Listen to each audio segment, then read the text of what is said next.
Sejam muito bem-vindos, meus queridos amigos e membros do Clube de Realizadores. Essa é a última aula de 2021.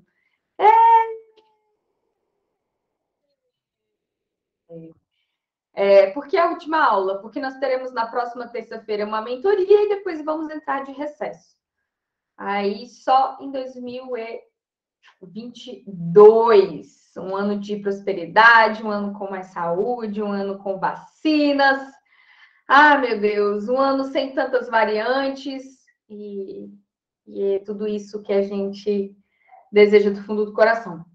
Bom, a aula de hoje, para a gente fechar com chave de ouro, foi uma sugestão da Marliana Tavares, que é do Clube de Realizadores. Ela mandou uma mensagem para mim no privado, falou: Vê, faz a última aula sobre as tendências para 2022, o que as pessoas estão esperando, e eu achei a ideia ótima e preparei algumas coisinhas aqui para vocês para a gente conversar. A ideia de hoje é que a aula seja uma conversa, né?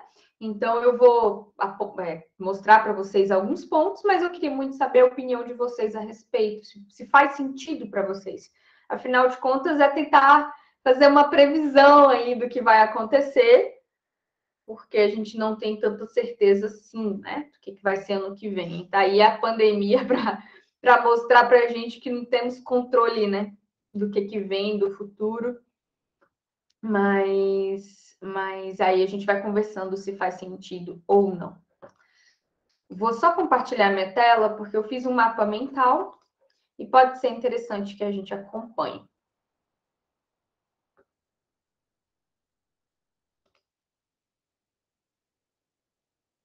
Beleza, estão vendo aqui, né? Ótimo. Vocês estão vendo direitinho? Preciso aumentar mais a tela? Como é que tá aí?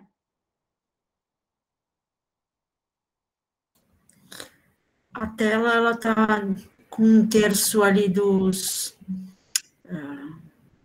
como que chama? Aparecendo, né, quem está no Meet, enfim, tal. Aê, garota! Show. É porque eu queria ver a carinha de vocês. Aqui no Zoom dá para ver, no Meeting não. No Meet, se eu compartilho a tela inteira, assim, eu fico sem ver vocês, sem ver o bate-papo. Por isso que eu deixo aquele cantinho. Mas se ficou ruim, não tem problema não. Eu mantenho assim. Mas aí toda vez que a gente for conversar, vocês abram o microfone. E aí é só falar. Estou por aqui. Bom, vamos lá. Tendências de comunicação nas mídias sociais. Eu fiz aqui 3 pilares para a gente conversar sobre o que se intensificou, ou seja, já existe, a gente já sabe que é algo importante que está rolando, mas a gente espera que isso se intensifique ainda mais para 2022.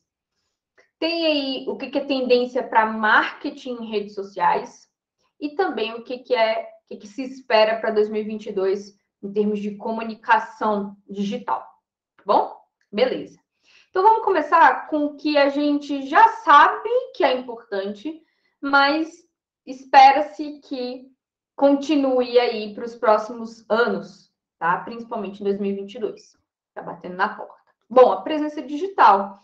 As empresas que não têm um perfil no LinkedIn, ou um site que seja, ou um perfil no Instagram, realmente fica até difícil de acreditar que essa empresa existe, né? Porque eu não sei por aí com vocês, mas por aqui, toda vez que eu me interesso por uma empresa, imediatamente eu vou no celular procurar o Instagram dela, ou eu vou no Google saber mais sobre ela. No mínimo, mesmo que seja um negócio físico, essa empresa precisa estar cadastrada ali no Google Meu Negócio para que ela apareça no Google.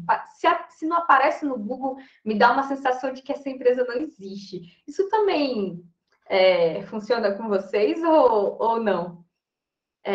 Isso está batendo? Isso faz sentido? Acho que faz sentido. O que não faz sentido, e que acontece muito também, são empresas que não existem e aparecem no Google, né? Boa! Oh, meu Deus do céu, é verdade. Empresas que não existem e que aparecem no Google. Inclusive, as pessoas têm dificuldade de sair do Google depois que a empresa deixa de existir também. E sair de lá. Muita gente não sabe como mudar os dados que já estão enraizados no site de busca. Mas, de qualquer forma, isso abre a questão de estar com presença digital para sobreviver, vamos dizer assim, abre um precedente muito interessante para os comunicadores, né? Para as pessoas que trabalham com comunicação digital.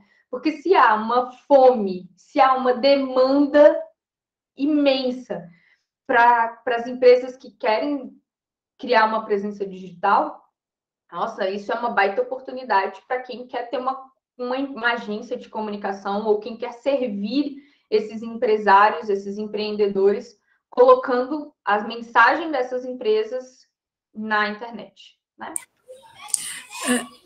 Vou ver. Oi, pode falar. Uma coisa que eu sinto falta, assim, que eu não ouço falar muito, pode até ter, né, em grandes empresas, é aquela comunicação interna, né? Eu não sei se isso foi deixado um pouco de lado ou, hein?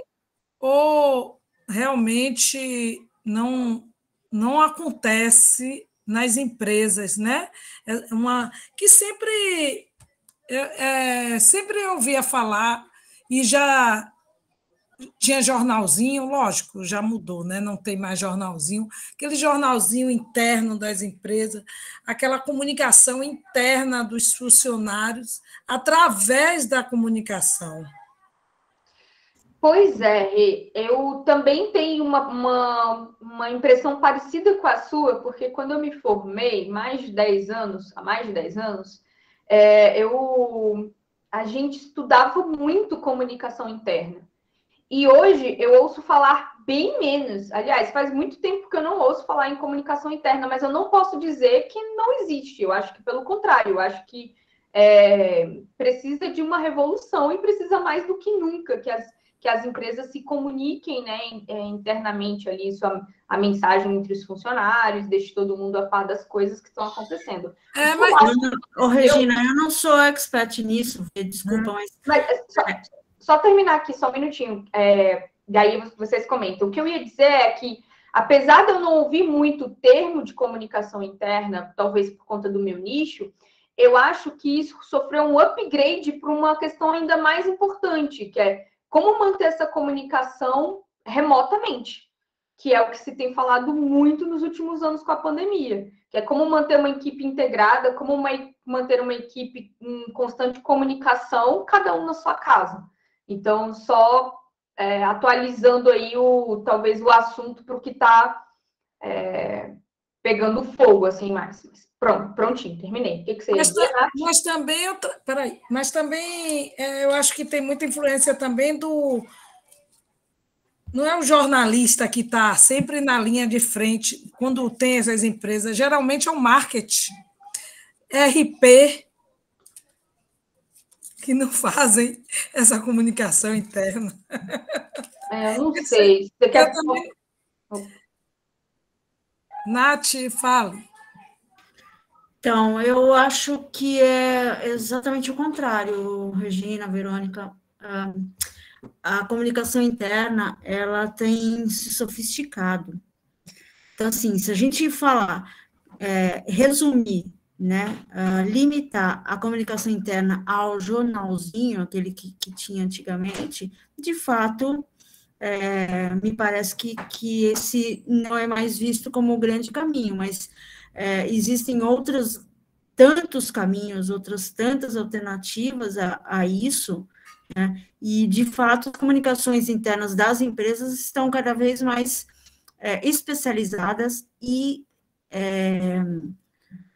o sortimento, vamos dizer assim, de disseminação, espalhamento das informações é muito maior. E isso inclui, evidentemente, canais de redes sociais, mensageria, o próprio e-mail, enfim, tem milhões, né, aplicativos de fluxo de comunicação, enfim, tal, isso tudo, como é que chama aquele Shark, enfim, tem um monte de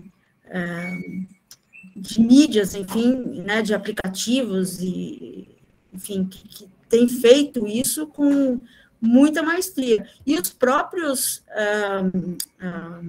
perfis, né, de LinkedIn e tudo mais, que a gente não tinha pouco tempo atrás, enfim, então, eu não vejo como, não, foi relegado a segundo plano. Quando você fala, e o RP, puta, mas RP, diga-se de passagem, é função do RP fazer isso, assim como RH, assim como marketing e assim como jornalista, como com assessoria de imprensa, enfim, está tudo super integrado, né? Então, não é a função de um só, é a função de um grupo grande, de um esforço grande, enfim, e eu não sou especialista nisso, mas eu tenho observado e, de alguma forma, eu continuo localizando isso sempre como foco, enfim, eu tenho visto, sim, muita iniciativa nesse sentido.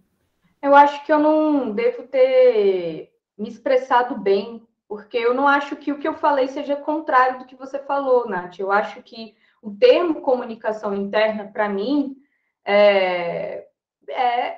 eu não vejo mais sendo usado como comunicação interna. Talvez justamente por ter se sofisticado ao ponto de usarem, da gente ter muitos recursos hoje para se trabalhar a comunicação dentro de uma empresa, né? Então, acho que é isso mesmo, e concordo plenamente. Bom, nessa questão, vamos lá, presença digital é o ponto 1, que é, empresas precisam estar com presença digital. Ponto número 2, o e-commerce. Com a pandemia, isso se intensificou pra caramba, né? Então, eu trouxe alguns dados aqui. No primeiro semestre de 2021, o e-commerce no Brasil bateu recorde de vendas e alcançou 53 bilhões. E a pandemia deixou esse legado, né? Muita gente dentro de casa e as compras acontecendo. As pessoas que tinham uma certa resistência às compras na internet, isso se dissolveu um pouco. E teve esse reflexo consequente da pandemia, né? Então, deixou esse legado forte de comércio digital. E esse comércio digital, ele pode ser feito pelo próprio site de uma empresa, ou por aplicativos, ou ainda pelo social commerce, né? Que é pelas mídias sociais que estão chegando com tudo aí. A gente vai falar mais sobre isso aqui em marketing e redes sociais, para fazer a venda dentro das plataformas. Então, a gente já tem aí dentro do WhatsApp, por exemplo, a facilitação de pagamento com os bancos, principalmente os digitais, né? O Nubank faz muito isso, pelo menos é o que eu uso. E aí ele já fala, olha, já cadastra o WhatsApp para o pagamento ser mais fácil ali. E fora o Insta Shopping, né? Que são as sacolinhas ali dentro dos posts do Instagram, enfim. Anos antes, a gente ainda ouvia falar das pessoas com receio de comprar digitalmente.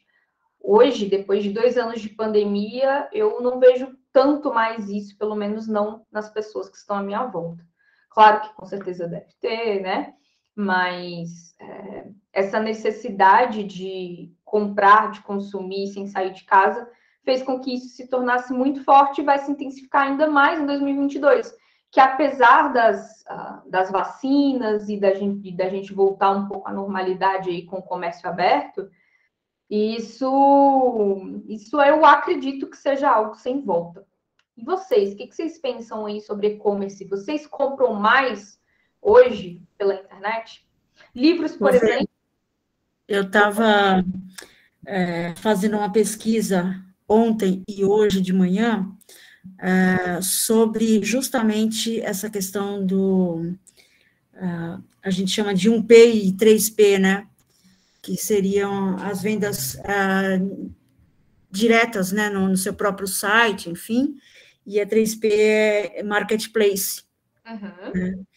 E acho que a própria web shopper, se não me engano,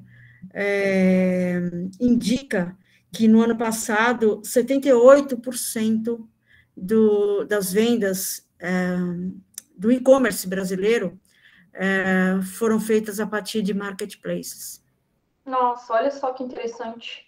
Né? Então, é muita coisa. Muita. Muita coisa. Parece que, assim, em termos de vendas físicas e vendas digitais, está pau a pau, meio a meio. Caramba. Se você tem 80% das vendas, desses 50% aí em vendas via marketplace, você está falando aí de mais de 30% de todas as vendas feitas em 2020 via marketplace. É muita coisa. É muita coisa. Muita coisa. E assim, falando Isso mais... é venda de produtos e serviços, tá? Não é só de produto, né? A gente tem que lembrar que serviço, que é a nossa praia aqui também, também está nessa pegada de marketplace. Sim. E aí, ouvindo você falar, Nath, eu acabei lembrando de um ponto super importante que também está revolucionando esse mercado de facilitar a compra no digital, que foi o Pix, né? Então, assim, até assim, vou comprar um doce aqui da moradora aqui do condomínio, é Pix. Ah, vai pagar o moço do jardim, Pix. Então, assim, o Pix, ele ajudou, assim, as pessoas impulsionou, né? Porque não sei se vocês estão acompanhando isso, mas nos e-commerces, eles já estão dando a opção do Pix. Então, não é só cartão de crédito, é o cartão de crédito, boleto e Pix. O que, virou uma onda, assim, muito, muito grande na maneira como as pessoas consomem no Brasil, né? É claro, né, Jeff? Se o Pix entrar imediatamente na sua conta, cara, não tem nem o que falar, porque você vai passar cartão, você paga lá 4% e vai receber depois de alguns dias, enfim. Boleto, então, nem se fala, demora uma cacetada. DOC, enfim, tem, né, o próprio TEF, enfim, também tem alguma demora ali, acho que até 24 horas e tudo mais. É evidente isso, sem dúvida alguma. Inclusive, assim, tadinho dos PayPal da vida, né, dessas outras alternativas, enfim, que também acabam ficando ali meio que de escanteio, né? Jeff, quando você quiser comentar alguma coisa, é só ligar o seu microfone, porque eu tô sem o acesso ao bate-papo. Então, eu fiquei É que ele colocou no chat e eu comentei, ele falou assim... Não, então, aí para ele fazendo com o microfone aberto, porque aí eu consigo acompanhar também. Beleza. Mas aí você falou do PayPal, eu usei PayPal hoje, cara, mas é muito, muito raro de eu usar, mas foi para uma situação de receber uma transferência internacional. E aí que o PayPal entra como algo bem, bem relevante, mas não mais para situações do território brasileiro, né? Porque aí sim. Vamos lá, é isso aí. Eu ia comentar que ontem eu estava conversando com quem, meu Deus? Não sei se era com o Alisson, era que a gente ia se dar livros de Natal. E a gente estava reparando que não sei mais, assim, se eu quiser ir para uma livraria, não tem mais. Não tem nenhuma livraria aqui em Brasília mais, assim, que eu conheço. Deve ter, mas não que eu conheça. Todas as melhores, as maiores que a gente costumava ir para comprar livro, não existem mais. A gente vai lá na Amazon e compra na Amazon, né? Que é bem do que a gente está falando mesmo. Como é que tem sido a experiência de vocês nesse sentido? Também funciona dessa maneira? Vocês compram muito pela internet ou não? Eu compro muito. Hoje mesmo chegou uma coisa minha que tinha comprado e meu presente de Natal já comprei. E vocês já chegaram a fazer compras do mercado também digitalmente, por um aplicativo ou coisas do tipo? Sim.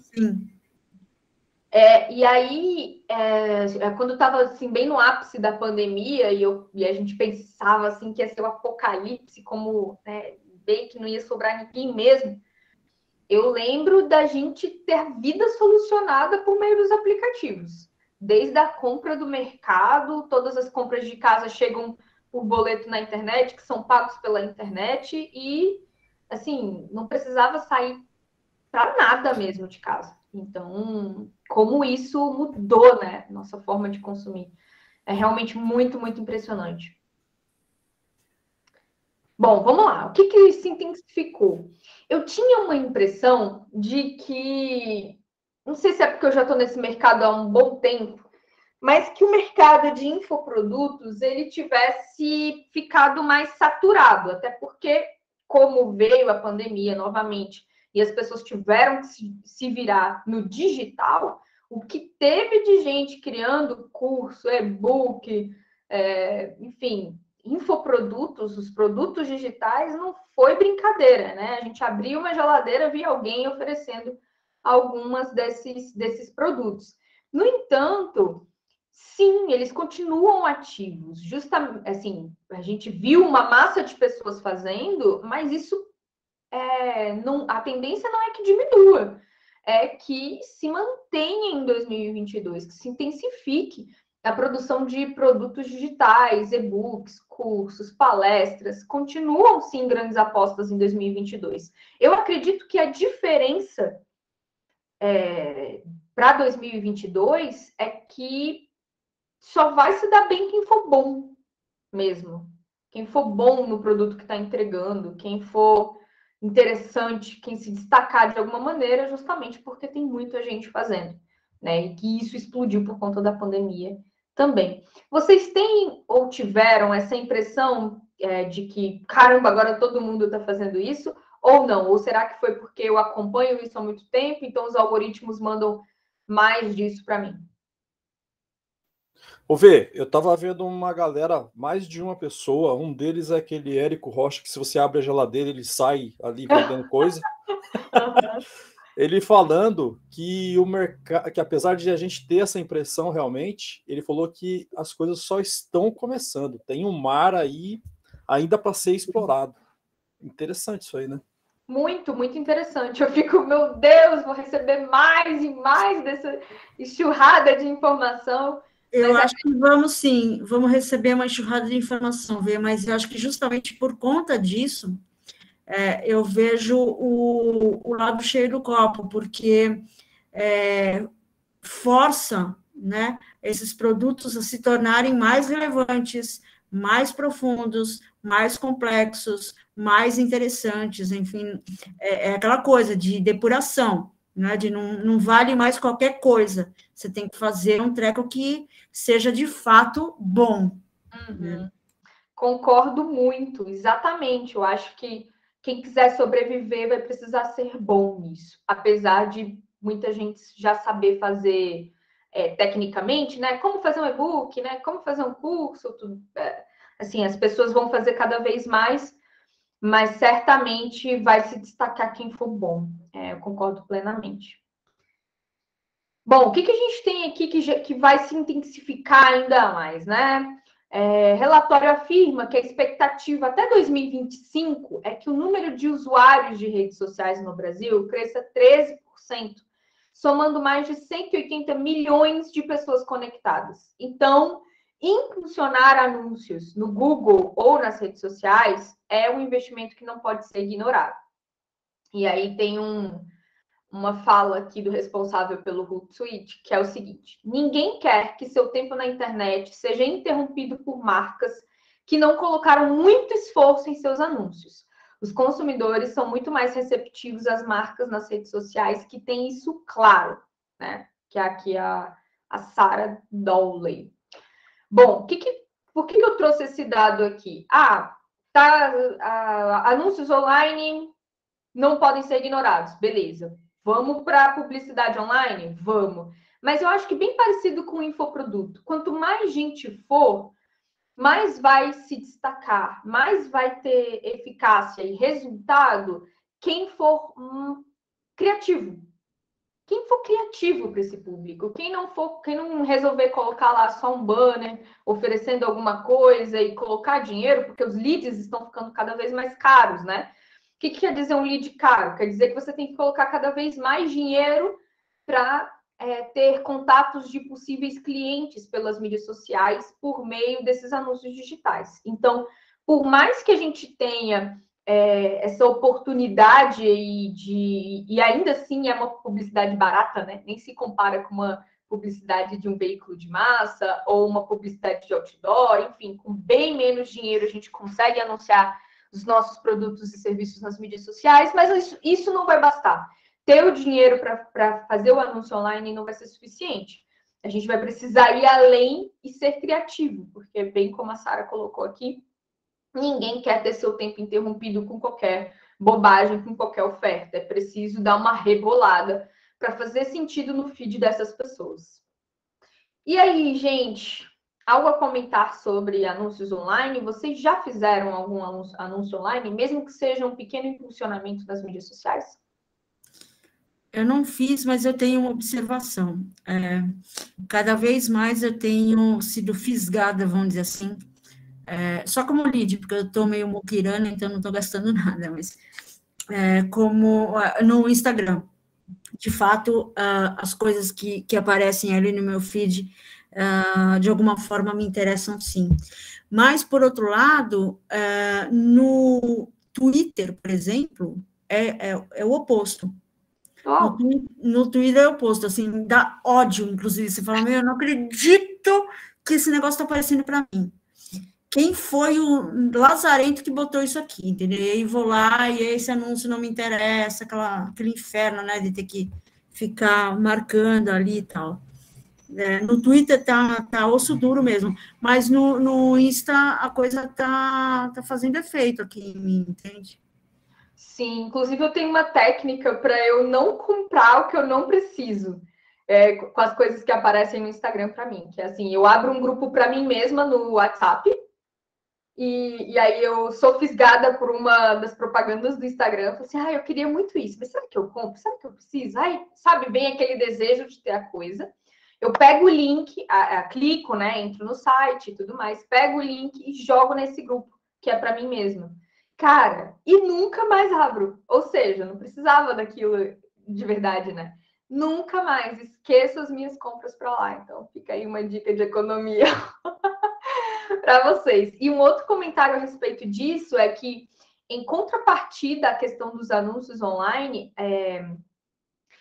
a gente está cada vez mais querendo produtos que não tenham as propagandas. Por exemplo, o Spotify, né?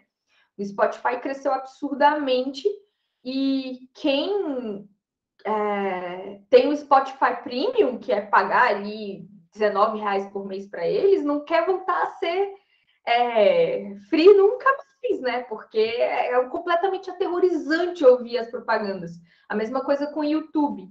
O YouTube Premium e o Spotify, enfim. Então, a gente está caminhando também para pagar para não receber anúncios. E eu não sei bem onde isso vai nos levar nesse sentido, não. Inclusive, tem um modelo de celular, se eu não me engano, que proíbe mesmo,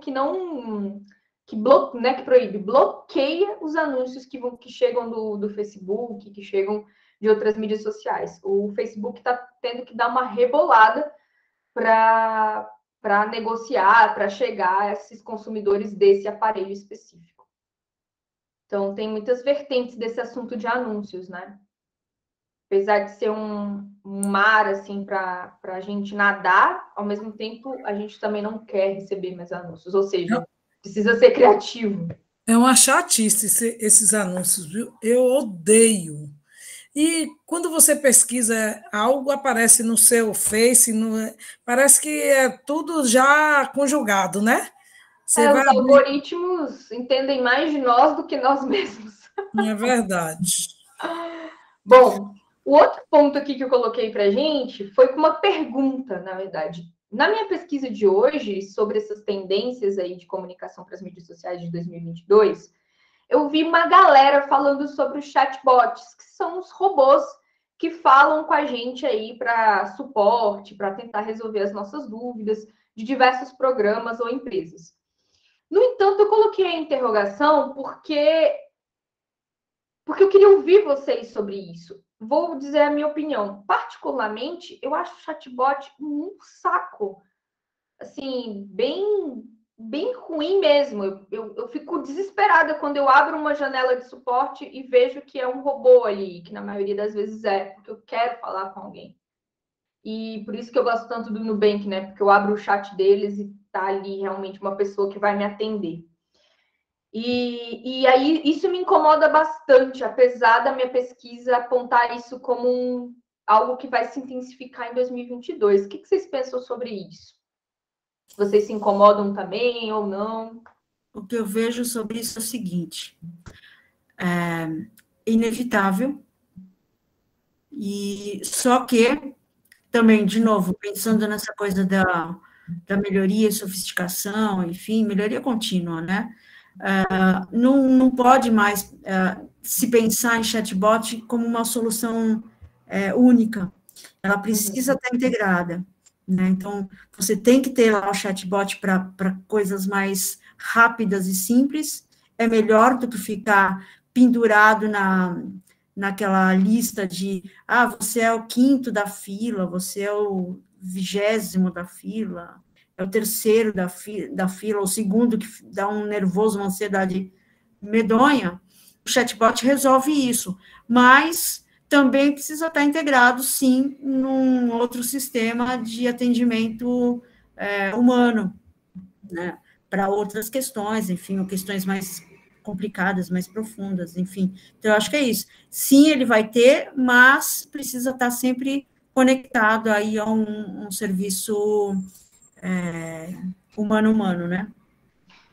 O desafio está em encontrar esse equilíbrio, porque a gente é mestre em ir para os extremos, né? Então, eu espero que a gente vá para um bom caminho em relação a esses robôs de chat, de conversa, de atendimento, de saque. É isso aí, fica aí para a gente refletir, né? Bom, eu trouxe aqui uma mudançazinha, que foi a respeito do Google Meu Negócio, que todo mundo aqui sabe o que é o Google Meu Negócio. O Google Meu Negócio é uma página do Google em que você cadastra a sua empresa lá, com o seu apontando onde a empresa fica, onde as pessoas que frequentam esses lugares também vão poder postam fotos, postam avaliações sobre o seu negócio lá. Então, se você tem um negócio físico, é importantíssimo que você esteja cadastrado no Google Meu Negócio. No entanto, em 2022, ele vai se chamar perfil da empresa no Google. O Google Meu Negócio em si, ele vai acabar, vai se transformar no perfil da empresa no Google. E terá muitas outras facilidades, como, por exemplo, entrar em contato direto com um possível cliente. Então, eles prometem aí que vai ser algo bem mais simples do que é hoje e aproximar cada vez mais a empresa, a organização, o empreendedor ali com o público. E isso é delicado, bem delicado. Por quê? Porque eu tenho uma amiga, ela participou do MasterChef. Vocês sabem, conhecem aquele programa da Band, MasterChef, né? E aí ela ficou super famosa e tal, voltou de Portugal e ajudou a montar um restaurante aqui na minha cidade. Não é dela, mas ela criou tudo, o cardápio, cozinha temporariamente lá, tenta ajudar os donos com o máximo que pode. E aí o restaurante acabou de abrir, obviamente já está lá disponível no Google para as pessoas avaliarem. E, nossa, pensem como minha amiga ficou com as avaliações. O restaurante ainda estava se ajustando, não estava perfeito, não estava em ordem, e as pessoas que comentaram lá sobre os erros do restaurante, nossa, detonou com o restaurante, sabe? E é um registro que vai ficar lá para sempre. O que isso significa? Significa que mesmo que o restaurante melhore absurdamente, aquela avaliação ainda estará lá. Não sei o que vocês pensam sobre isso, mas é um pouco polêmico, né? Eu não tenho uma opinião formada a respeito disso, mas eu só quero jogar a bomba na mesa de dizer que é algo delicado. É muito importante que as pessoas estejam lá. É muito importante, sim, que essa proximidade com o consumidor seja intensa. No entanto, esse processo de avaliação pode ser o que algumas vezes acontece com o jornalismo, né? Quando sai uma matéria detonando uma pessoa e depois prova que ela é inocente, ou depois a situação muda, mas todo mundo o que fica na memória é aquela matéria que saiu falando mal de determinada situação ou pessoa. E aí, o que vocês pensam sobre isso?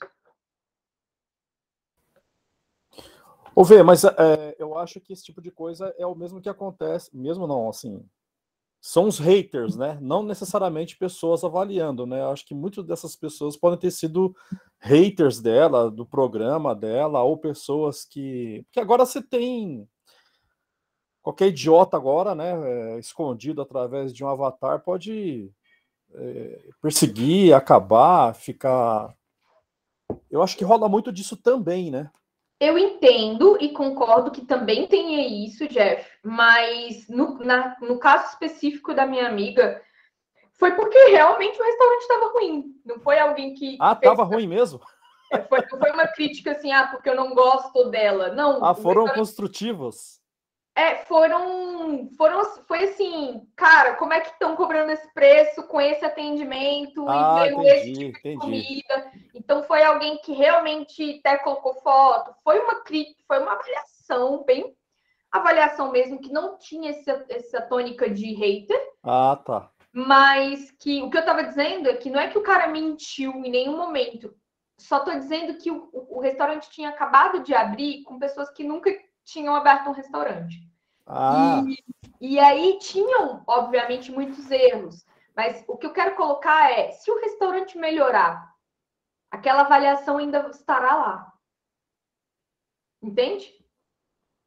Mas vai haver o equilíbrio, né? Vai haver o reconhecimento de que está melhorando também. Vai ter outros comentários, imagino, né?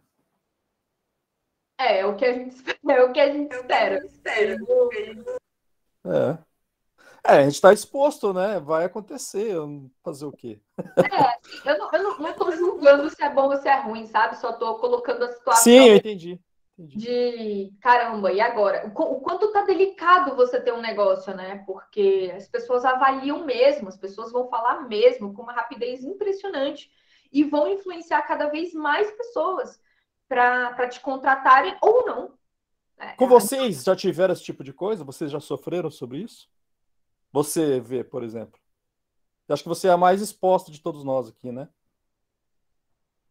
Não, mas quando você falou agora, me veio na cabeça uma situação assim.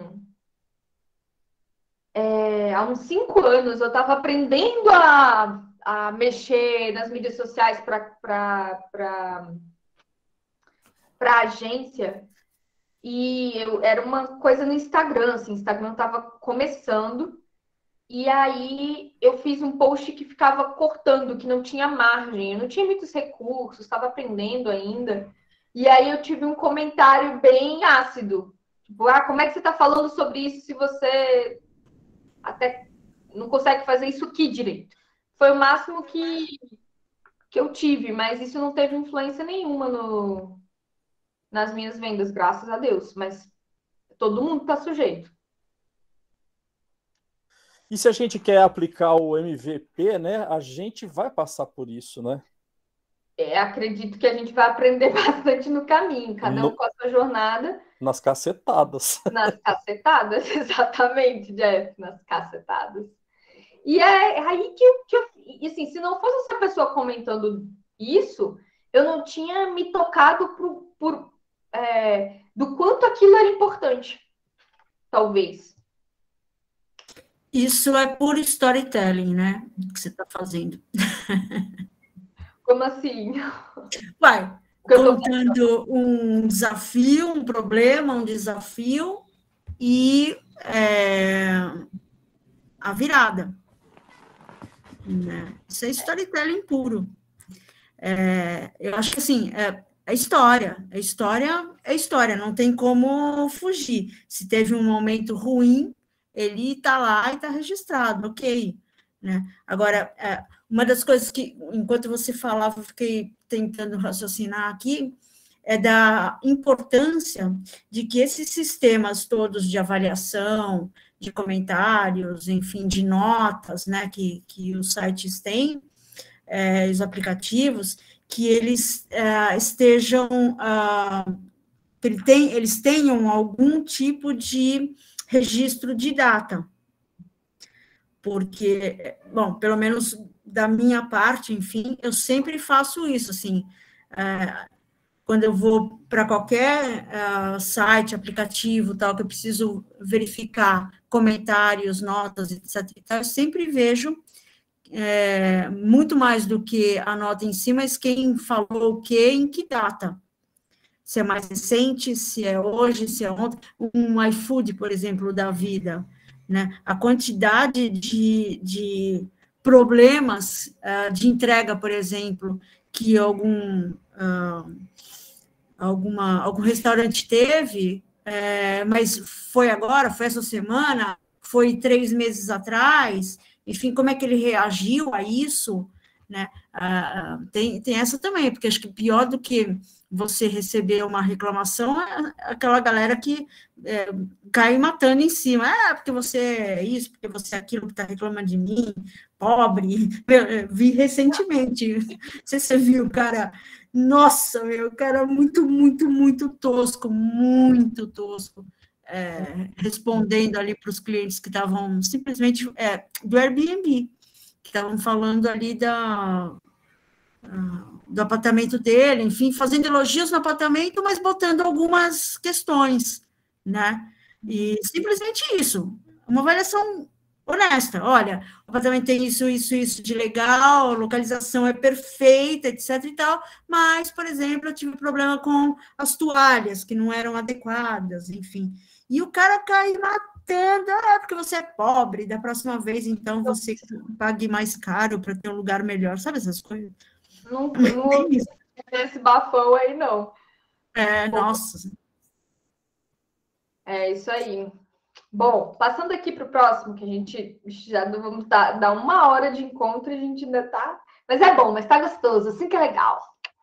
Vamos continuar. Vida mobile, vídeo vertical. Hoje a gente tem até festivais de cinema vertical, que é cinema com a tela de celular. E eu acredito que isso é sem volta, né? O quanto nós já estamos acostumados a tirar o vídeo do modo retangular para o modo vertical. No domingo eu fui tirar uma foto com uma família que eu não via há muito tempo, de amigos. Cara, aí a pessoa estava tirando foto do retangular e eu achando esquisito, porque eu falei, não vou conseguir aproveitar essa foto, porque ele tá tirando assim na retangular. E eu falo, moço, é na vertical. E aí eu lembrei disso agora.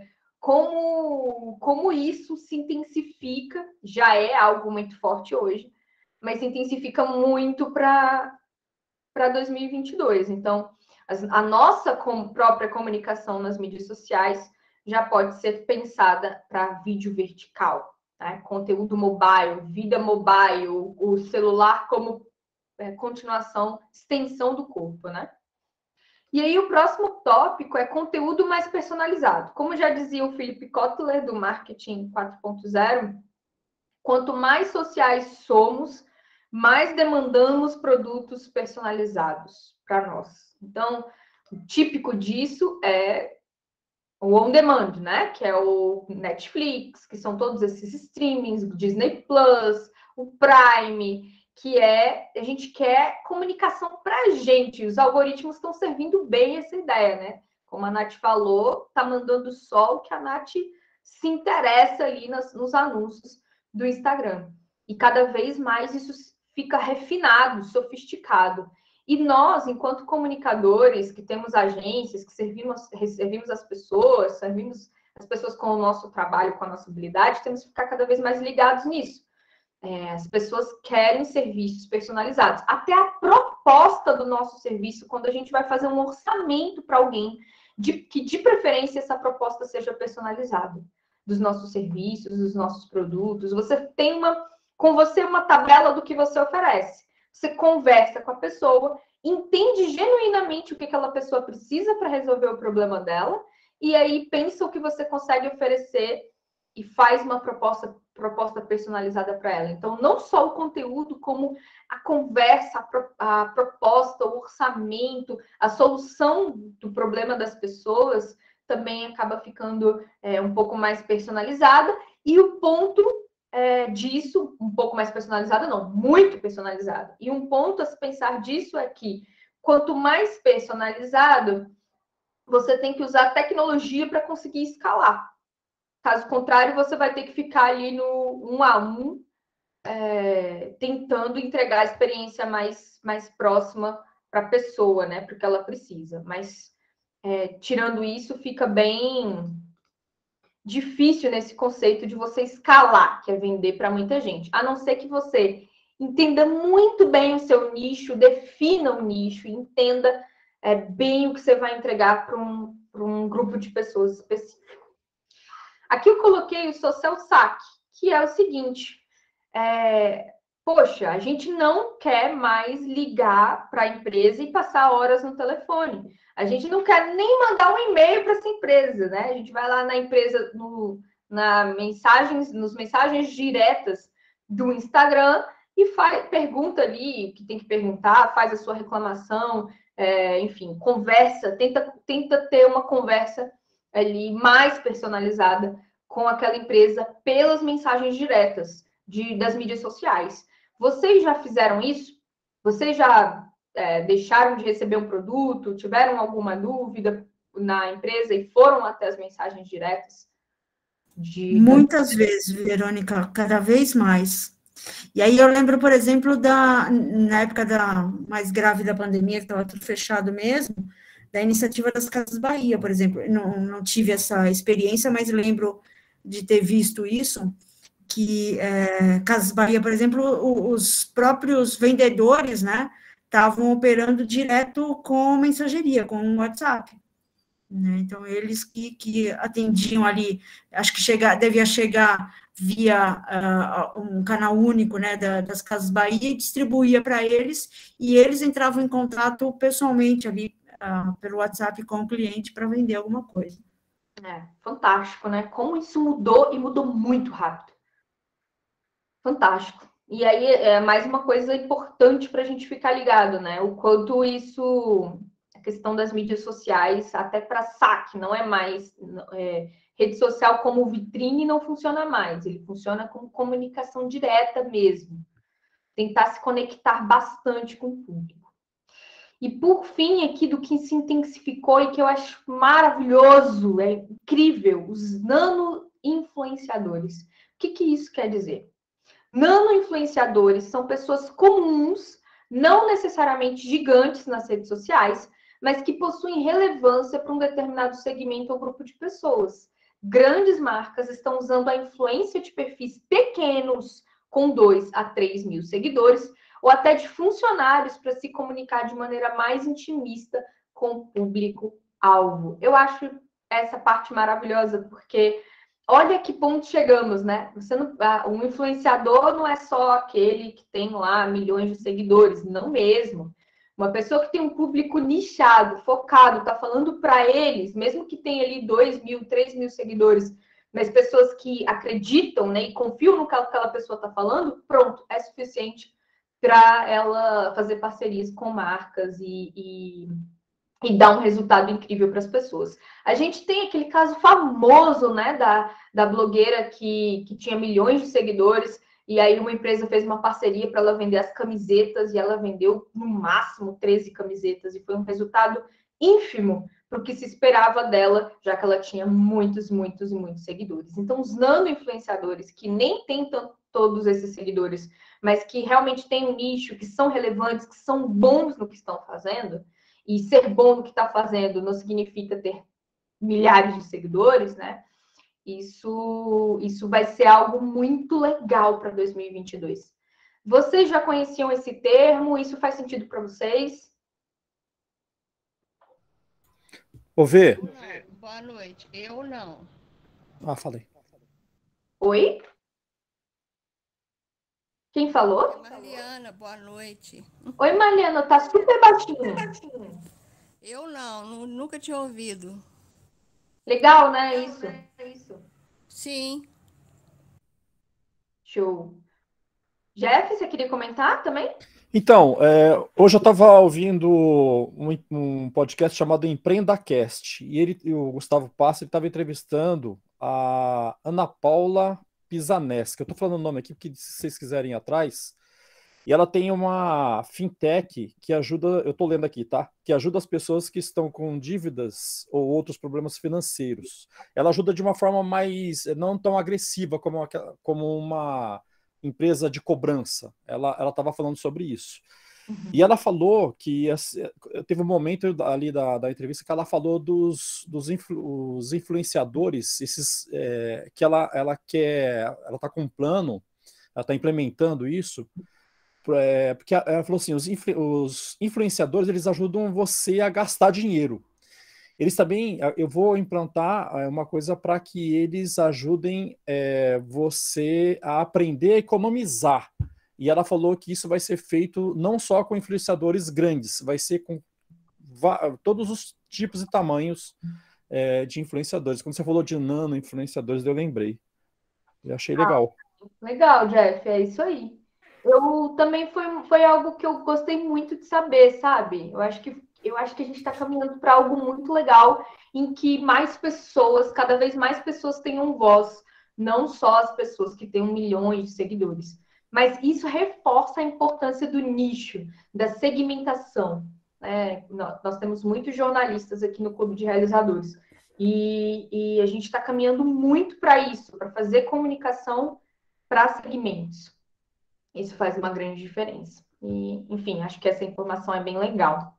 Se a gente já tinha, eu coloquei aqui nesse pilar do que se intensificou, porque a gente já está vendo que isso acontece, talvez não estou vendo tanto com perfis muito pequenos, mas que em 2022 isso vai fazer cada vez mais sentido, né? Os nano-influenciadores e como usá-los aí para ajudar no marketing ou a gente mesmo se colocar nessa situação. Bom, vamos lá. O outro pilar é em relação a tendências de marketing em redes sociais, tá bom? Então, a gente aqui vem com o social commerce, que a gente já comentou ali no pilar primeiro. Então, a gente vem aqui com o fortalecimento do Insta Shopping, que é a sacolinha do Instagram, e o e-commerce com integração, que é aquele e-commerce que a gente também já estava falando, o Nath falou bastante, que é esse e-commerce que tem integração com o WhatsApp para qualquer dúvida, ou o e-commerce que tem integração com as mídias sociais, que levam para sites, ou que os sites levam para as mídias sociais, e isso vai fazer cada vez mais sentido no marketing, né? A gente já tinha comentado a respeito. Vídeos curtos é com certeza uma tendência bem óbvia, né, para o próximo ano. Tá aí o TikTok e o Reels do Instagram para a gente conversar, né? E são vídeos curtíssimos ali, no máximo 1 minuto, né? O Instagram colocou aí o Reels para 60 segundos agora, mas já é provado que a estatística das pessoas que ficam em um único Reels por mais tempo, até o fim, são os vídeos com menos de 1 minuto ainda, né? Ali entre 30 segundos ou 15 segundos. E aqui trouxe uma informação: 82% dos vídeos online vão consistir. Ai, meu Deus, falei tudo errado, gente. 82% dos conteúdos online vão consistir de vídeos em 2022. Gente, é muita coisa, 82%. Muita coisa. Então, se a gente está servindo alguém aí, se a gente tem algum cliente, se a gente está fazendo para promover o nosso próprio trabalho, pensar em vídeo é meio que, cara, tem que pensar em vídeo, porque 82% desse conteúdo é muita coisa, né? Então, mesmo que os usuários estejam passando mais tempo nas redes sociais, eles... cadê aqui? Ai, tá aqui elas, mas eles gastam menos tempo engajando com postagens individuais. A atenção média das pessoas atualmente está em torno de 8 segundos.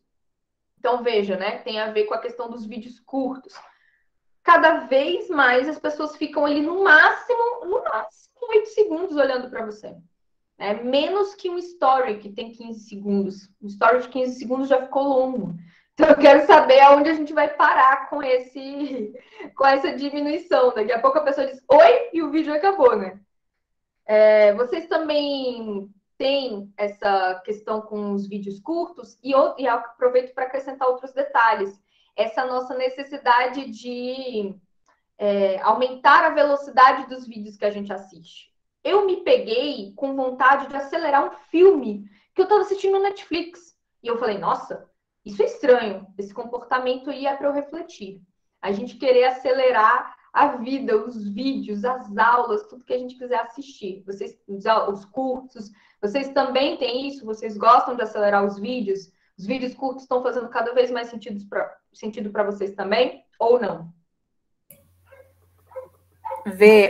Eu acho que é uma grande tendência. Eu já fiz isso com filme, viu? Inclusive, logo que eu comecei a assistir no Netflix e que eu vi que dá para passar, ir, voltar e tal, eu pensei, poxa, não faz o menor sentido assistir isso daqui, porque se você passa o dedo até o final, você meio que já tem uma noção de tudo que vai acontecer. Então, eu acho que é isso aí mesmo, até porque é muita informação, aí claro que todo mundo precisa ser muito seletivo para não perder tanto tempo na internet, né? Porque é muita informação, muito vídeo. Então, eu acho que é isso mesmo, parece absurdo mesmo, né? Que a gente fala muito daquela questão que é importante. A gente não, né? Para mim é importante esse negócio do momento presente, né? De você viver cada momento. Mas eu acho que na internet vai ser isso, vai ser muito rápido, você vai ser muito seletivo. Eu acho que é justamente para você não perder muito tempo. É um pouco assustador às vezes, mas eu acho que é isso. É um pouco assustador mesmo. Eu concordo com você, Ana. Ao mesmo tempo que eu sei que me comporto dessa maneira, querendo acelerar as coisas, uma outra parte de mim pensa que, caramba, isso é extremamente assustador e o que mais a gente quer, que parece que a gente quer se livrar logo, né? Deixa eu absorver logo isso e próximo, e talvez até deixar de refletir o que eu estou consumindo ali. Né? Então, Fê, mas olha só que enrascada que é isso, porque eu acho que no momento que você pensa assistindo um filme em acelerar, você está tratando aquilo como um produto informacional e não um produto cultural, artístico, cultural, enfim, né? E isso, enfim, eu fico imaginando, se a gente está, muita informação, então tem que acelerar, ok, beleza, faz parte ali do jogo, mas quando você trata um produto desse, cultural, artístico, né, dessa mesma forma, nivelando para o informacional, eu acho que aí sim é um problema, né? Porque são coisas distintas e a gente está na ansiedade de tratar tudo, jogar tudo no mesmo cesto, né? Exato, e não sou só eu não, viu, Nath? É muita gente que também está com essa quase no automático de procurar a velocidade, de procurar acelerar aquele produto. Então, exige sim uma reflexão, até essa reflexão do que eu estou consumindo, por que eu tenho que consumir dessa maneira e não de outra.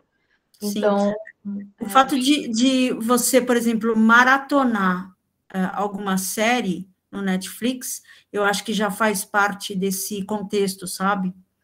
Essa coisa de maratonar, enfim, eu tenho uma resistência danada nisso, assim, de um episódio atrás do outro, essa coisa, né, meio angustiante de essa coisa de tem que acabar logo. Né? Então, você não acelera o vídeo, mas você quer acabar logo a série, que no fundo é um pouco isso, né? Certo ou não, Nath, não sei ainda, minha opinião bem certinha a respeito, mas isso aconteceu comigo nesse final de semana com A Casa de Papel. Não sei se vocês acompanham, mas saiu a última temporada e eu fui até 3 horas da manhã, claro, porque era muito bom para mim, é uma série incrível, maravilhosa, e um episódio levava ao outro, mas também, no fundo, tinha uma intenção de deixa eu matar logo essa tarefa. né? O que é um absurdo, né? Eu tô colocando aqui, não que seja certo o meu pensamento, pelo contrário, mas eu estou dizendo que a que ponto chegamos de comportamento desse consumo de conteúdo, seja artístico ou informacional, né? Deixa eu matar essa tarefa aqui, porque eu quero que isso... quero saber logo e pronto. É aquilo que eu estava falando para Ana Paula, né? Deixa eu riscar essa tarefa aqui, deixa eu me livrar dessa informação. Isso é uma questão filosófica muito foda mesmo. Muito, muito, muito. A gente poderia, inclusive, fazer um encontro só para falar sobre esses nossos comportamentos, né? Digo nossos porque eu me coloco nessa situação, não sou uma pessoa diferente, né? Então, tá rolando muito isso com as pessoas. Alguém ia comentar aí? Deixa eu dar um pequeno pitaco aí. A Marliana, acho que ia falar também. Quer falar, Marliana? Não, pode ir aí. Não, deixa eu dar só um pitaco rapidinho. Eu acho, se você e a Ana Paula falou um pouco assustador, eu acho muito assustador. E dependendo do conteúdo, eu acho até que dá para fazer isso, de repente algo que é informativo, igual vocês falaram, né? Que às vezes eu não preciso nem estar olhando para a pessoa e estar falando de alguma coisa, eu estou ouvindo, eu posso dar uma acelerada no que ele está falando. Agora, por exemplo, você falou das séries. Eu tô maratonando uma série também, uma série, inclusive, já acabou, já um monte de gente assistiu, mas eu tô vendo agora. E eu, depois que eu comecei a trabalhar com vídeo, então, eu me peguei mais fazendo isso, de pegar os detalhes, né? Ainda mais agora que a gente quer aprender sobre luz e enquadramento, caramba, e eu peguei alguns detalhes assim, por exemplo, o cara tá conversando com o outro no restaurante, então beleza, então tá, vamos indo, tchau. Aí na hora que o cara levantou e falou tchau, ele levantou e ficou parado. Ele não foi. Eu falei, filha da puta, e o cara cortou errado. E aí, se a gente acelera, a gente não pega esses detalhezinhos, sabe? E eu gosto desse tipo de coisa. Eu acho que se a gente fica nessa neura de... Porque é muito enxurrada em cima da gente, né?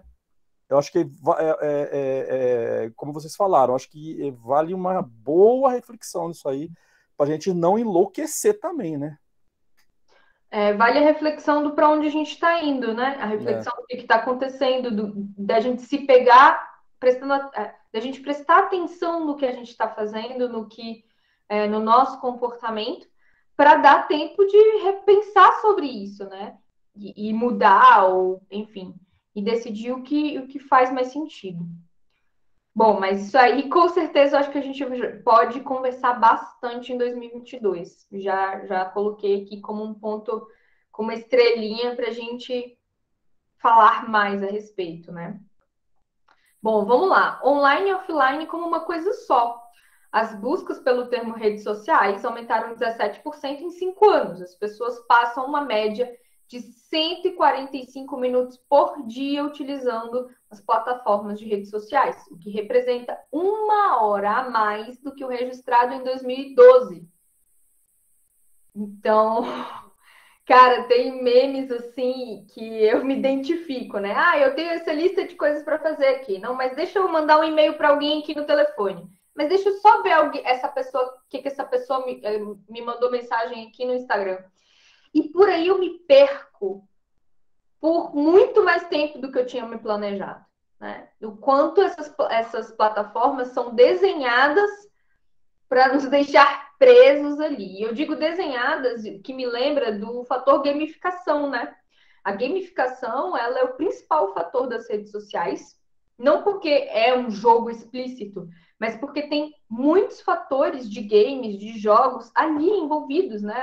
As próprias curtidas é uma forma de uma técnica de jogo que tá ali, né? A gente publica um post e fica daqui a pouco, né, vem aquela mensagem. Será que alguém curtiu? Quantas pessoas curtiu? Será que alguém comentou?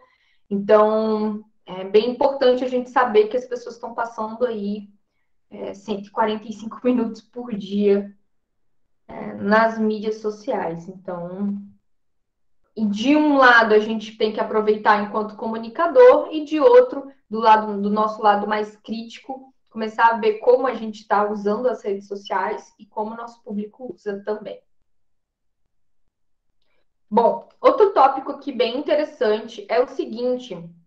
Por que é bem interessante? Porque o Facebook ainda está no topo de mídia social, rede social mais utilizada no mundo. Eu digo ainda porque, mesmo que já não tenha mais tanto destaque no Brasil, e é verdade, né? Eu não sei vocês, depois vocês podem comentar se vocês ainda usam ou não o Facebook, mas ele segue sendo a rede social mais utilizada no mundo, seguida pelo YouTube, e tem 1 bilhão e 800 milhões de usuários diários, e 23 bilhões de usuários totais em janeiro deste ano. Além disso, o uso médio do Facebook está em 58 minutos por dia, quase 1 hora. E aí, gente, vocês ainda usam o Facebook?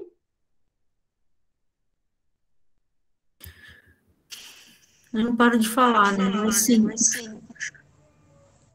Como assim você não para de falar, velho? Eu acho que perdeu a graça. Nath, não entendi o que você falou. Não fui eu, Zé.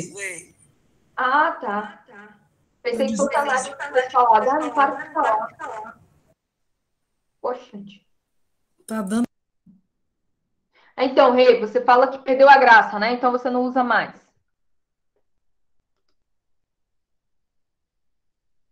É isso?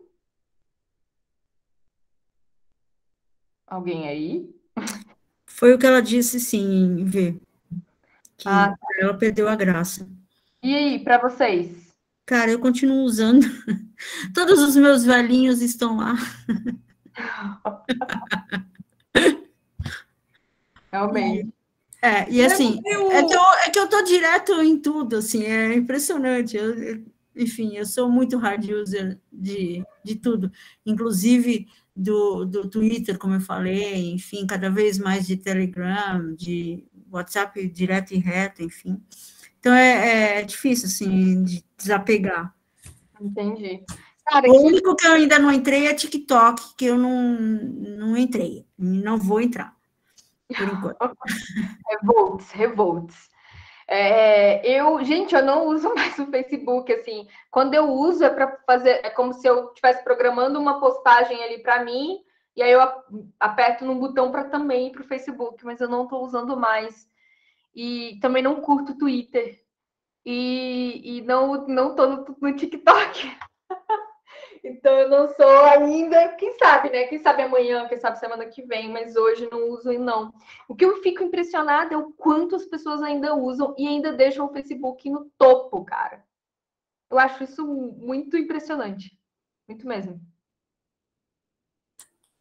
Gente, pelo amor de Deus, é muita coisa para você estar atualizando, para você estar.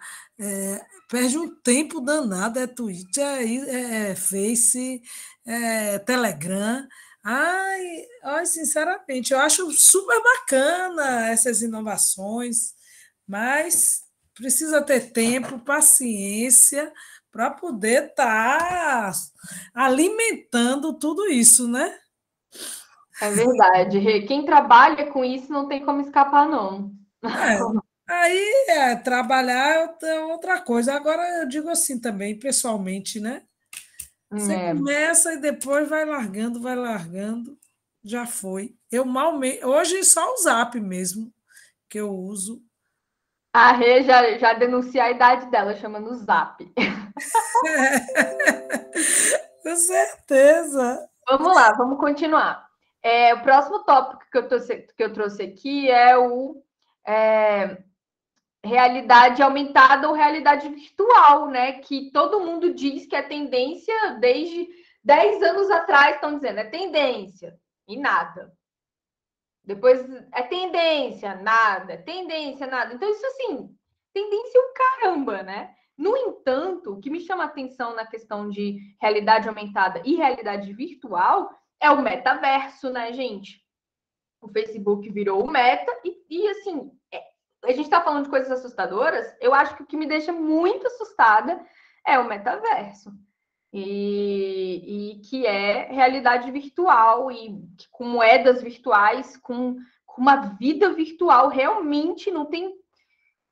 que eu acho que realmente vai pegar aí pelos próximos anos. Talvez não em 2022 ainda, mas a gente precisa conversar sobre metaverso em algum momento aí de 2022 para tentar entender melhor o que é, como é e para onde isso vai nos levar, né? Mas aí eu trouxe essa informação aqui, de que espera-se que a realidade aumentada e a realidade virtual se tornem mais populares à medida que as redes móveis, as redes sociais, se tornem mais fortes e mais rápidas. Ah, não, redes móveis de internet mesmo, né?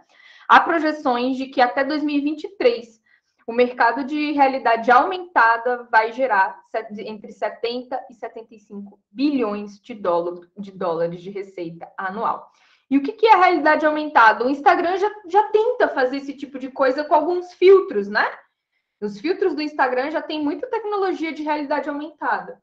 O que eu ainda não estou vendo ainda com muita intensidade é a realidade virtual. Claro, eu vejo mais hoje do que ano passado, nos últimos anos, que é a questão dos óculos, né? Os óculos de realidade virtual ainda não se popularizou e eu duvido que no próximo ano isso também aconteça. Mas eu acho que está chegando devagarzinho, à medida que a questão dos óculos fique mais barato também, né? E videogame já tem isso muito também, né? Então a gente consegue ver realidade aumentada no Instagram e realidade virtual muito nos videogames. E aí vamos esperar para ver o que vai ter de novo aí em 2022 em relação a isso. Acho que isso tudo só vem como realidade mesmo, assim, nua e crua, com 5G.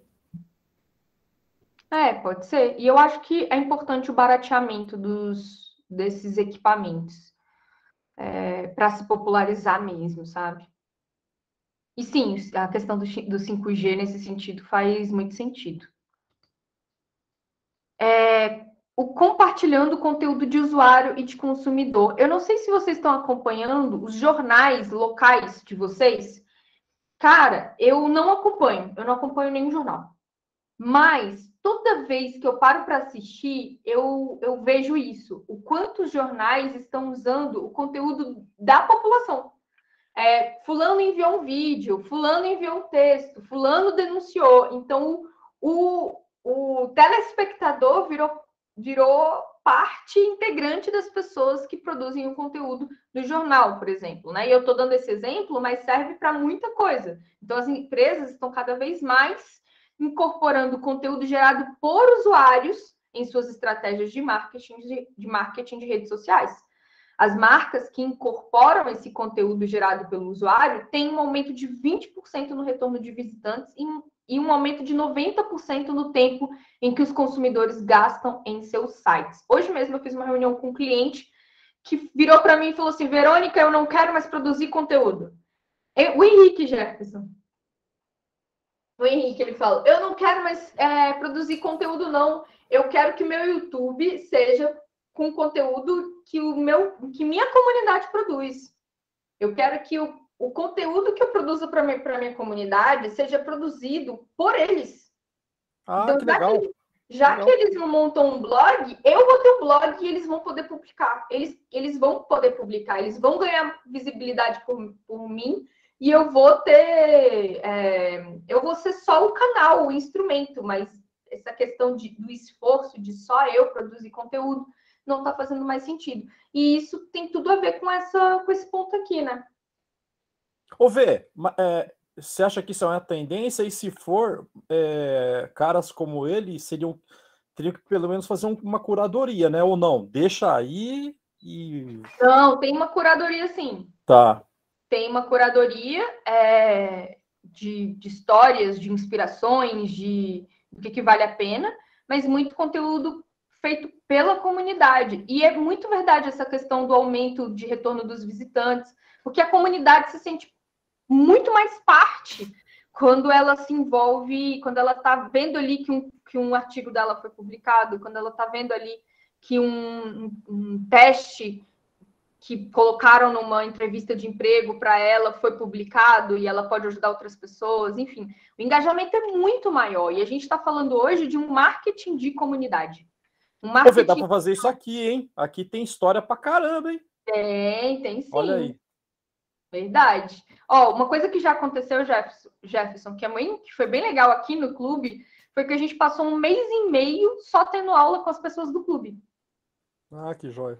A gente teve um ciclo de palestras que a galera do clube, algumas pessoas se prontificaram a compartilhar o que sabiam em uma palestra.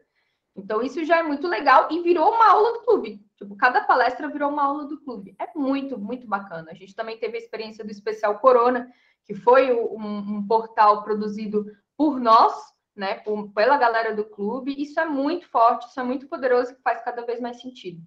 Que é a questão da colaboração, né? Sim. Regina, você levantou a mão, quer falar? Não? Sim? Não. Ó, gente, tá certo. Beleza. E aí, para acabar, o terceiro pilar aqui, que é em relação às tendências de comunicação mesmo para 2022. O que a gente está vendo na comunicação das empresas, né? Como algo forte que vem por aí. Diversidade e inclusão em campanhas. E eu realmente estou vendo isso, assim, talvez não tanto quanto a gente pode ainda fazer, mas eu estou vendo mesmo uma diversidade e uma inclusão em campanhas. Pelo menos o início disso é algo que eu estou reparando, né? 2, a adoção de uma postura omnichannel, em que os canais orquestrados complementem a jornada do usuário. É a questão também da transmídia. É você estar em mais de um canal. É você ter um site, mas você também está disponível para atender no WhatsApp. É você estar ali no Instagram e fazer sentido no Instagram e falar a linguagem do Instagram. Ou você está focado no LinkedIn, mas falando a linguagem do LinkedIn, além de ter seu site. Então, realmente ser transmídia e ter uma postura de estar em diversos canais, tá? Isso para uma empresa é fundamental. 3, marketing de influência, tendo os influencers como co-criadores e não meros garotos propaganda. Isso é bem legal, tá? E é uma tendência mesmo de comunicação. É você encontrar os influenciadores. Lembra que a gente estava falando de nano-influenciador? Então, é encontrar os influenciadores que tenham o mesmo público-alvo que você, né? Que influenciem ali o comportamento e o pensamento daquelas pessoas, mas que eles comecem a criar coisas com você. E não simplesmente você pagar para eles divulgarem as coisas, né? Fazer os publics que a gente conhece. Então, passar a ter essas pessoas como parceiros e co-criadores do que você está imaginando, é fantástico. Assim, é esse o caminho. Todo mundo já percebeu ali quando o grande influenciador está fazendo um publi. E aí todo mundo já cai fora, né? Agora, quando ele se envolve de outra maneira, de uma forma mais criativa, e é o que a gente estava falando lá em cima, de fazer anúncios online, cara, você vai ter que ser criativo agora, porque está todo mundo fazendo. E, querendo ou não, contratar um influenciador para falar da sua marca é um recurso de publicidade online, né? Então, trabalhar com essas pessoas, criando com elas, é uma coisa bem legal. E 4, reestruturação da cultura organizacional e dos modelos organizacionais muito hierarquizados em prol de uma mentalidade mais ágil e mais fluida. Cara, isso é tão visível, não sei se para mim, porque eu convivo muito com a Alisson, que fala muito sobre gestão ágil, né? Mas eu estou vendo gestão ágil não só para a galera de TI, estou vendo gestão ágil para tudo que é coisa, né? Gestão ágil para médicos, para clínicas, para daqui a pouco redes sociais, né? Essa questão de ter uma mentalidade não só o ágil do agile lá da TI, mas realmente mais rápida, mais leve para mudança, mais fluida e menos hierarquizado no sentido, não vamos testar isso, porque a gente tem que falar com o diretor do diretor e esperar uma resposta do diretor, e aí talvez ano que vem a gente faça, né? As empresas grandes têm esse desafio, as empresas grandes elas não conseguem testar algo rapidamente. Fazer testes rápidos é muito difícil para elas, porque precisa ali de uma autorização da autorização. E enquanto as startups têm isso de forma bem mais leve, enxuta, rápida, isso aqui é tendência total para tanto quem trabalha sozinho, a quem tem uma equipe pequena ou é uma startup, e até as próprias organizações grandes precisam se reestruturar em termos de cultura organizacional para chegar com mais facilidade nisso daqui. E, por último, eventos híbridos, mesmo após a redução dos impactos da pandemia do Covid-19. Então, começar a fazer eventos tanto presenciais quanto, claro, presenciais com seguindo todo o protocolo, né? Mas online também, porque eu sempre acreditei que os eventos presenciais criam laços muito mais fortes do que os online, né? Então, tá aí uma volta para 2022 a gente passar a ter esses eventos presenciais também. Bom, gente, e aí? Vocês curtiram? Fez sentido? Foi bom? Ó, pelo menos para mim foi bom demais. A gente conversou sobre muita coisa massa. E aí?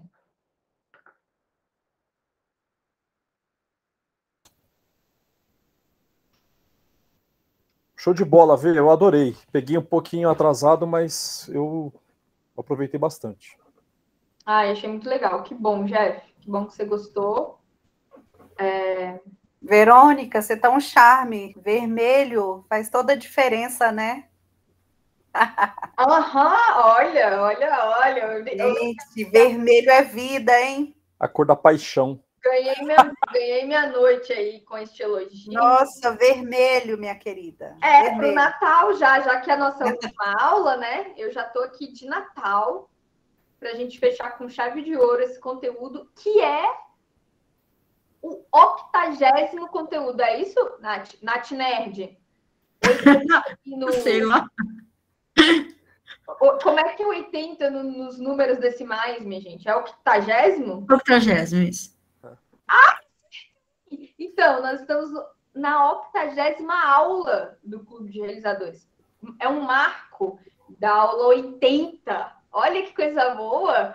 Caramba, nem acredito, gente. Nem acredito. Que coisa maravilhosa. Não pensava que ia passar da 10ª. Então... Como diz o pessoal, 80 com bolinha. A bolinha do... 80 com bolinha, é isso mesmo. Gente, quero agradecer a presença de vocês, do fundo do meu coração. Na próxima terça a gente vai se encontrar, mas é para finalizar mesmo o ano, com uma mentoria. E a gente vai se encontrar uma vez por mês, a partir de 2022. Vai acontecer, os nossos encontros vão acontecer no primeiro domingo de cada mês. Claro, pode ter uma pequena alteração, dependendo do que acontecer nesses domingos, mas... na medida do possível, vou tentar fazer sempre nos primeiros domingos do mês, às 6h30 da tarde, tá? Mudou completamente o nosso formato aqui, mas eu acredito que vai ser muito interessante. Por quê? Porque nesses encontros eu vou querer que eles sejam mais profundos, ainda mais relevantes, que a gente possa conversar mais sobre o que tá rolando, né? Sobre o tema do mês. E eu vou entrar em contato com vocês no privado e também no grupo para a gente definir juntos o tema de janeiro, tá bom? Agora, Verônica, você só falhou numa coisa aí. Não fez a festa de confraternização da gente? Vamos fazer! Vamos fazer na próxima terça-feira, então. Além da mentoria, eu vou pegar vinho, brinde... Vou vestir uma roupa bem brilhosa, porque vai ser a nossa confraternização. Pode ser? Pois é, exatamente. Deve ser. E eu acho, inclusive, que a gente devia fazer um amigo oculto. Um amigo oculto. Ótimo! Ia ser muito legal. E aí, daria certo. É só a gente enviar o livro para os correios. Vocês não acham? Boa ideia, Rê. Boa ideia. Será que vai dar certo? Não sei, hein? Sim, por que não? Eu topo. Aí, tá vendo? Acho que a gente podia fazer um amigo oculto de livros, mas assim, você tira a pessoa, que o sorteio é online, né? Você tira a pessoa e envia para ela o livro, o melhor livro que você já leu. A pessoa não tem direito a escolher o livro. Você envia para ela o seu livro mais precioso. Tipo assim, né? Você pode comprar ou enviar o seu mesmo. Acho que ia ser muito legal. O que vocês acham? Ótimo, boa ideia, gostei. Tá bom, então. A gente pode, inclusive, fazer um amigo oculto no nosso primeiro encontro de janeiro também. Não precisa ser nessa pressa agora de dezembro, não. Uhum. Depois a gente pensa e vocês me ajudam a organizar, tá bom? Tá ótimo. A Beleza. minha Então tá. angústia, Vê, é que as minhas reuniões do cursinho são sempre aos domingos, das 5 às 7h30, mais ou menos. Nath, mas manda. Sério, quando você falou, eu falei, puta merda. Enfim, mas não tenho calendário ainda de reuniões, então vamos confiar que não vai bater. Ah, meu Deus do céu, Nath. Mas você faz muita coisa, Nath. Não tem como. Mas enfim.